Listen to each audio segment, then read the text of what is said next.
Kia ora, Lara here, and I am doing two birds with one stone here today when I am putting together this video to share. So I have scrap lifted this fabulous layout by Alex, and her links will be below. Thank you, Alex, for giving me permission to scrap lift you. And I'm also joining in on the In Full Bloom YouTube hop. So the In Full Bloom is all about using the florals, and so today's scrap lift is a layout that had a lot of florals in it. So I'm not sure if Alex had created her own background like I'm doing here, or whether she'd actually used a paper. I probably should go and try and see if she had a YouTube process video on how she brought this together. But in the true nature of scrap lifting, I have just taken this from the actual scrap lift. So I'm applying a technique here that I learnt recently in Close to My Heart album retreat, which is where you use wet sponging and dye-based or water-based inks. So all I did was I sort of squished the ink pads together. These pads are great in that the pad then touches the lid, created a little bit of the ink on the lid of it, and then put my sponge into it, spritz the sponge with some water, and then spread it around in sort of that circular shape that you can see there on the patterned paper on the background. So it can be used for all sorts of different applications there, but in this one I was using it for that circular shape. So now I am going to do some floral stamping. Now I think the florals looked almost as if they'd been done with acrylic paints or something similar in Alex's original layout that I'm scrap lifting. I am going to use the same general design, but I am taking some stamps that I've collected over time, some more florals. I think if you've watched some of my other videos recently, you will have perhaps heard that I have talked about florals being a great one to collect when it comes to stamps. So I'm using a few different stamp sets here. One is called Floral Celebration, one is Doodled Florals, and the other one is Daisy Meadows Scrapbooking Stamp. So I've just pulled out some florals from these, and I'm using some intense black ink to stamp them, again keeping that circular shape going around with the florals, both in keeping with Alex's layout, but also a little bit different in that I am bringing in the stamping and dyeing to create that floral circular nature. So I'm using a few different colours. That blue sort of circle in the background there was a colour called Capri. I've brought in some papaya. I think I bring in some peach. I have a little bit of thistle, which I think is a past colour, some blossom, some mulberry.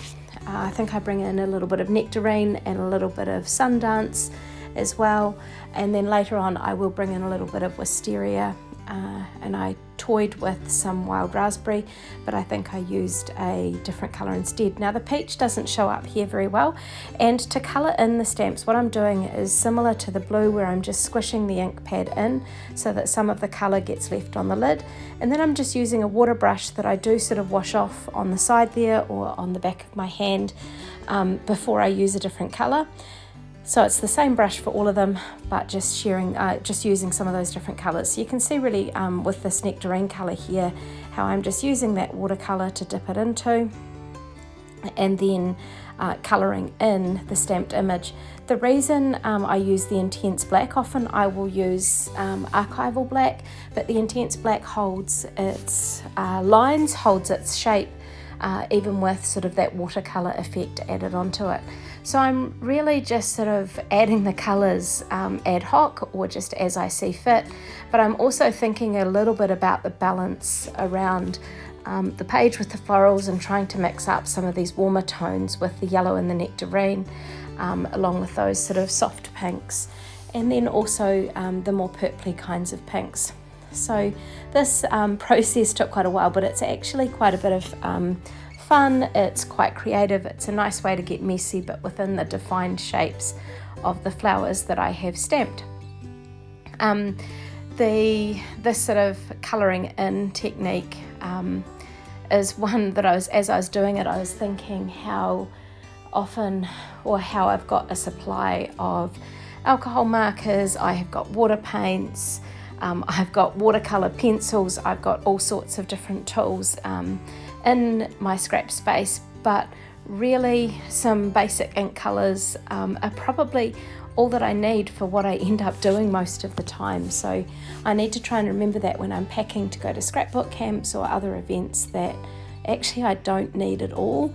I can just take a few of the colours that combine nicely with the papers that I've selected to work with and keep my supplies more at a minimum. I watched a video a while ago, I'll see if I can find it and link it below, about packing for retreats and scrap days and different things like that, and loved some of the simple suggestions that were made. And yeah, I need to take a note of some of these own ideas that I have while I'm making stuff. So I'm pulling out sage green here, and I'm going to use this just in the leaves, and I'm also going to use a colour called evergreen to add sort of the details in the centre of these leaves. Once I finish colouring in these, I then build up my photo mat, and it's quite, it's not frustrating, but it's a little bit annoying having spent this time making what I think is these flowers look beautiful with all these colours, and then I cover some of them up. It's like just a little bit of madness, really. I'm going to do a little bit of splattering, and I'm using the Harbour ink. Alex had a lot of the dark splattering around the edge. I think she had a nice black and it was quite intense. I'm going to use it a little bit softer. I think the colours and the watercolour effect is a little bit softer in general. So what I've done is, again, I've smushed that ink pad into the lid, and I'm using that water brush to put a little bit onto an acrylic stamping block, and then I'm using that to sort of directionally flick the excuse me, the ink splatters around the edge of that layout.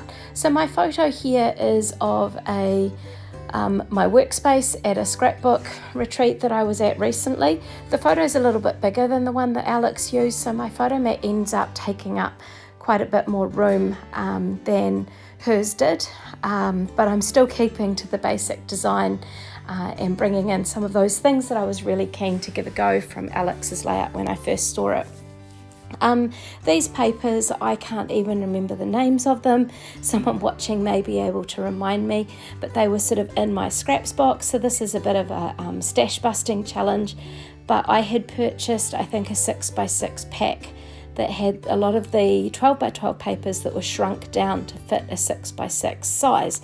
So the full details of those were there. This one with the circles was a sampler pack. When I first joined up with Close to My Heart, we were able to purchase sample packs of the patterned papers, which were quite cool for having those on hand so that people could see it beyond just what they see in the catalogues. But in this current sort of day and age, most people are actually happy buying offline, but seeing stuff in real life still does, I think, help sell. So I went away on one of these pattern papers and I typed my journaling in. The journaling's basically about this hobby called scrapbooking that I started when my son, who's now 19, was about 6 months old. And it was just something that I did. Yes, it was to document our family memories, but it also became a creative outlet. And as this photos of set up at a scrapbook camp, it's also about the friendships, those lifetime friendships that actually and oftentimes go beyond scrapbooking, that are developed through this hobby as such. And I've even got in the journaling there about my kids beginning to resent this photo taking mother at different times. But it's a hobby that seems to have stood the test of time. I like doing crochet, I like sewing stuff from time to time, I've enjoyed knitting, I used to do cross stitch. This hobby also led me to do a diploma in digital photography and professional photography courses and different things like that. So there's a lot of opportunities that I think can be attributed to what I have been doing in scrapbooking. When we were doing online and distance teaching, putting together these YouTube videos came in handy because I understood some of the procedures and things that we were going to need to do to be able to share our teaching with our students in a way that was curated and that teachers who were busy with kids at home could fit around what was going on at home when and different things like that, so they could record things at night and it could be uploaded when it suited them, because they were at home with kids too, and you can't always do live videos and different presentations. So scrapbooking has sort of helped in, I'd almost like to say real life, but scrapbooking is real life. It's a hobby, it's an art, it's a creative outlet. It's also something that can build friendships through and build connections. So just a little bit nostalgic, I guess. So these wooden letters that I'm using here are, you can buy them in sets. I've sort of mixed them up. I ran out of the O's, so I've used some zeros. My G and my A are exactly the same. Able to mix and match some of those wooden letters, but I absolutely love the depth and the way they lift off the page. I really liked how Alex had done a title sort of in a similar spot using sort of black lettering as well. So I've pulled out some extra little bits here. I know that in Alex's layout she had the butterflies that I'd got from the In Full Bloom collection, which that were stickers that were in that set, but these little wooden and white butterflies I just decided to dot around the place just to fill in some of those little gaps and to add a little bit of balance and a little bit more dimension to the page that I'm pulling together. So mixture of the wood and the white, and just using the liquid glass to stick these down. It seems to be it doesn't leave as much residue, and I really like this fine tip applicator in that it positions nicely, whereas I would probably also use my Tombow green glue for some of these wood ones anyway. That seems to stick quite well. It's important to put that lid back on. It's got a wee thin wire that goes in, so it keeps that nozzle clear. Now I sort of wondered about this while I was putting together the layout, but I do decide to do it in the end. So I pulled out a few different stickles and liquid pearls that I'm just going to dot at a few different points around the page. So there were, I think, there were a few sort of darker patches, perhaps hearts and different things like that Alex used. I just wanted a few more bits and pieces and a little bit more dimension, but sort of that middle of the road dimension. So I've used 3 different liquid pearls colours here, a green, a lavender type colour and a very soft pink, and I'm just sort of dotting them around at a few different points to add a little bit more interest to this page. And thank you so much again, Alex, for letting me scraplift you, and I've really enjoyed putting this page together, as I hoped I would when I first saw your layout that I decided to scraplift. So check below for links to Alex's page. Also check below for links to other people who are doing some different scraplifts over this month. And I hope that you've been inspired to give some flowers a go in your page as part of that In Full Bloom hop as well. Hey, thank you for watching, and here's just some close-ups for you to enjoy. Thanks again.